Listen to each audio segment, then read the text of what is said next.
Okay, actually this clicking sound in the background is my metronome. It is set pretty fast. 129 beats per minute. And when saying 129 beats per minute, I also mean that these beats per minute are set on 2 and 4. So it's actually a jazz kind of thing. I learned it several decades ago from jazz musicians, that when playing with metronome you should always set it on 2 and 4. Let me show you once again, maybe in a slightly slower tempo, 115 beats per minute. 1, 2, 3, 4, 1, 2, 3, 4, 1, 2, 3, 4, 1, 2, 3, 4.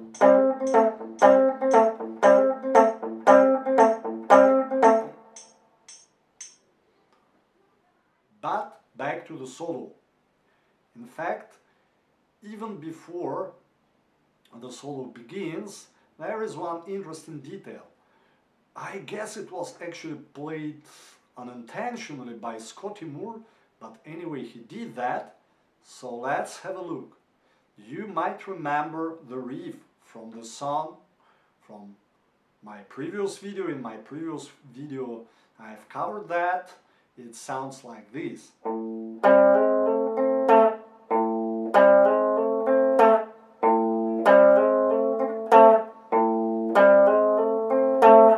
And right before the solo begins, we can hear this kind of thing.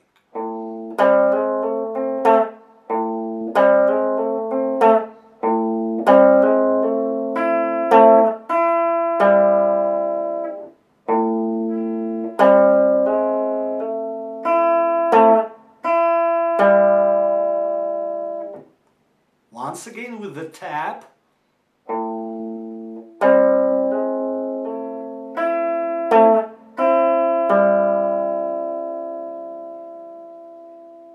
And then to the solo.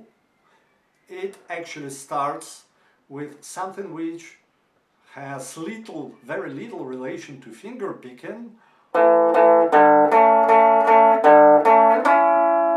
This lick, when I play it, I use my thumb pick just like a normal flat pick, like I would use a normal flat pick. I keep it like this. In fact, it is essential, it is also one essential thing of rockabilly finger picking style, being able to change quickly between flat picking like this, and finger picking like that. So back to the solo, the first lick goes like.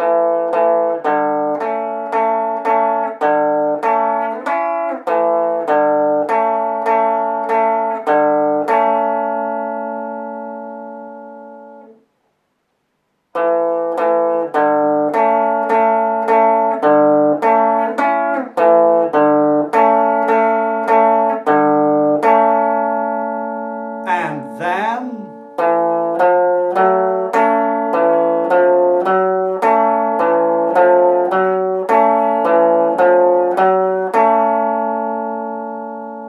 in fact, all of that is played using downstrokes. There are no upstrokes in this lick. Now it's time to move to D9 chord, the same D9 that Scotty plays in the other parts of the song. So D9 with open A string in the bass. And there is one interesting thing when moving to this D9 from what is played previously. there is one slide. Let me show you. So it starts with this repeating lick.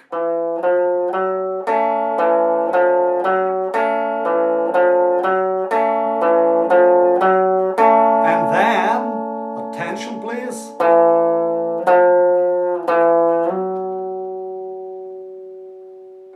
everything is played on the 4th string. So 4th string, 2nd fret, 4th string, 3rd fret, then again 4th string, 2nd fret, and then this slide to the 4th fret.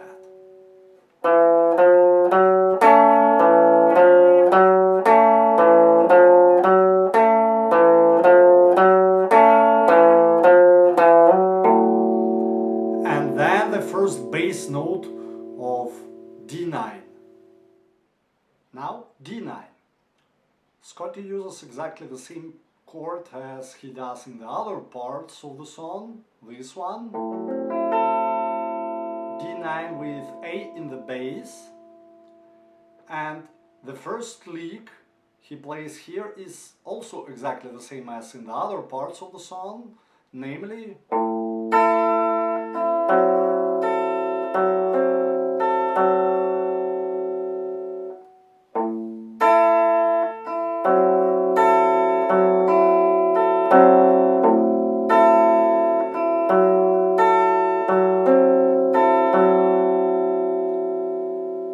followed by some interesting thing.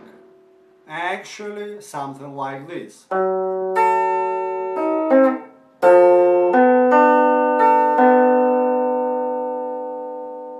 So now Scotty goes even farther away from classical Merle Travis picking style. Everything which he plays on the 4th and 3rd strings, he plays, or actually I play, I don't know how Scotty was playing it, but I play it with the thumb, and the rest of the notes, the ones on the first 2 strings, I play with my index and middle fingers. So once again.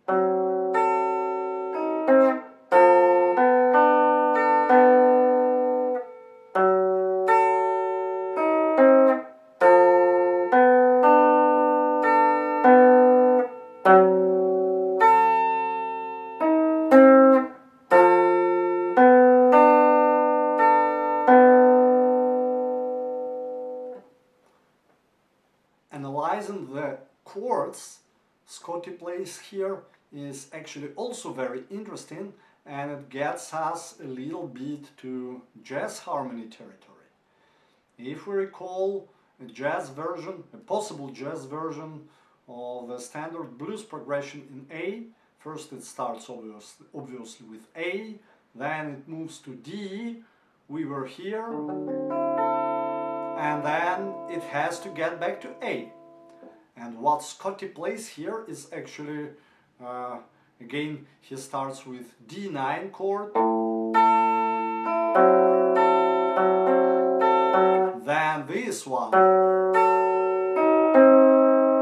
I would identify this one as D sharp diminished, or let me play a different version of it. You can see it's really D sharp because it has this D sharp in the bass. However, Scotty again plays it like this. And then he plays this one, which from the very beginning could seem something like G9, but in fact it's actually D minor 6, only without the bass. Let me add the bass. You can hear now D in the bass. So all in all, this whole progression moves from D9 to D sharp diminished, and you can hear I'm using the same A in the bass here now, then D minor 6, also with A in the bass, and finally back to A major. So again.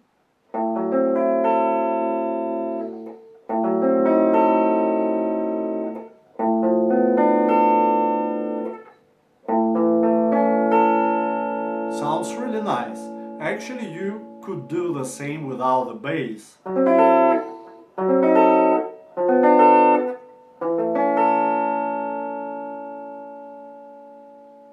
And now just to remind you what Scotty actually plays here, it is this.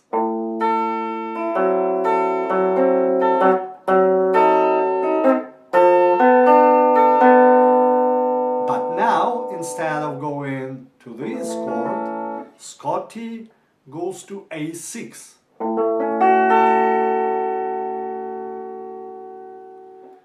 What he plays on A6 from a distance sounds something like this.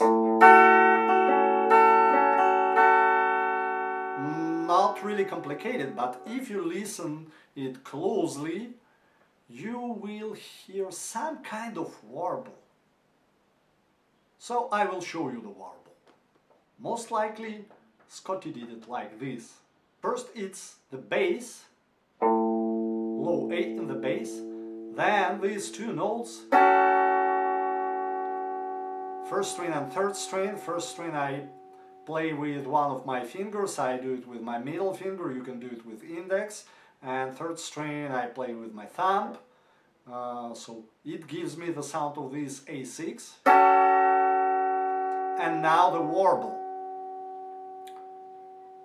The first thing of this, the first part of this warble, we have a lot of things going on here, but the first part is a hammer on from A6 to A, so from F sharp note on the second string to E on the second string.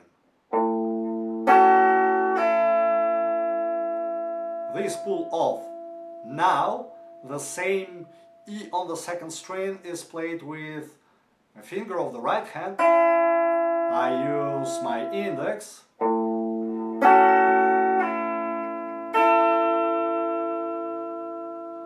And then thumb hits the third string.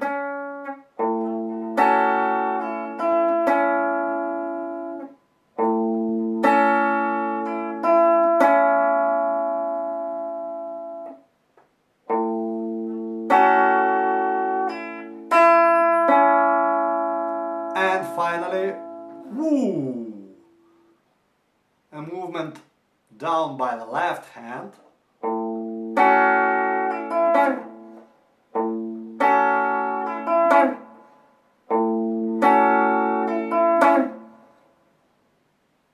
And when played fast, it sounds actually like a warble.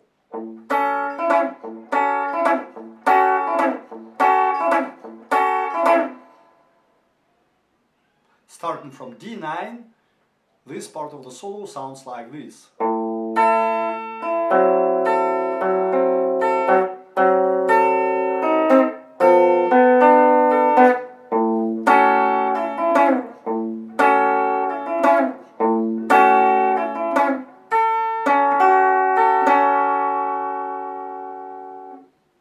So the last one played with this A6 chord is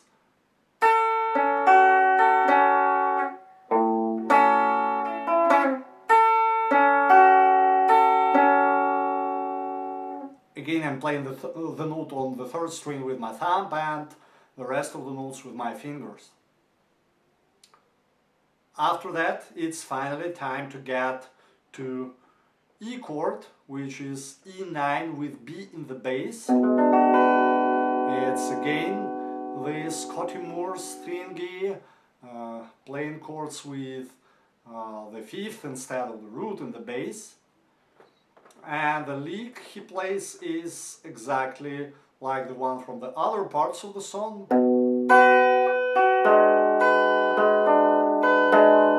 Actually the same one as he did on D9 chord.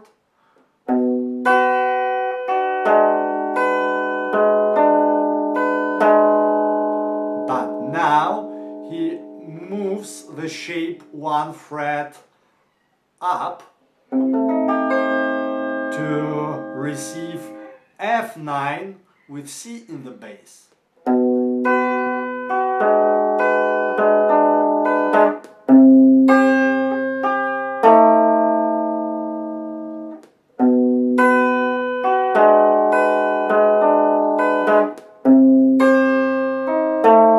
And now back to E9 with B in the bass.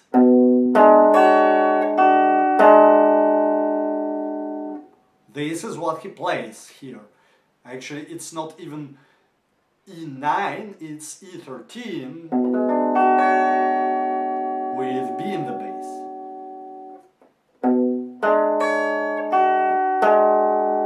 Once again.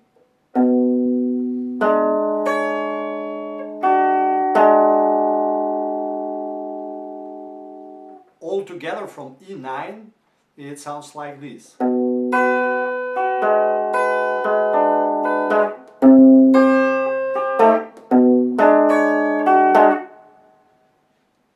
Once again.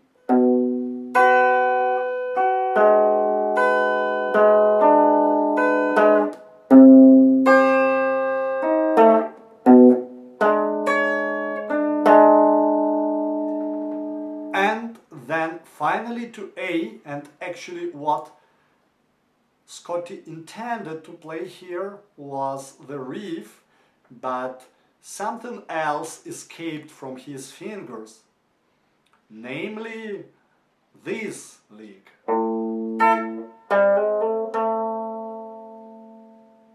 Followed by the riff. So, again.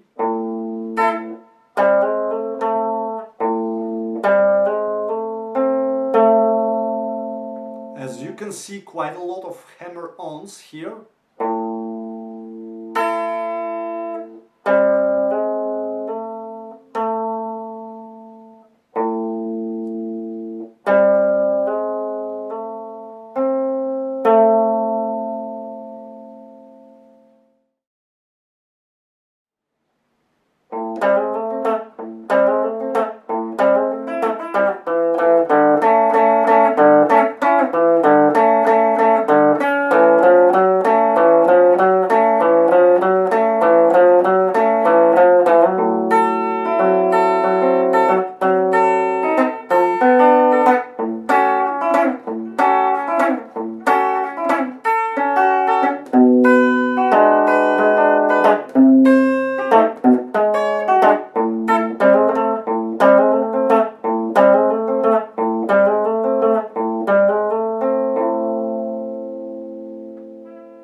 And that was it.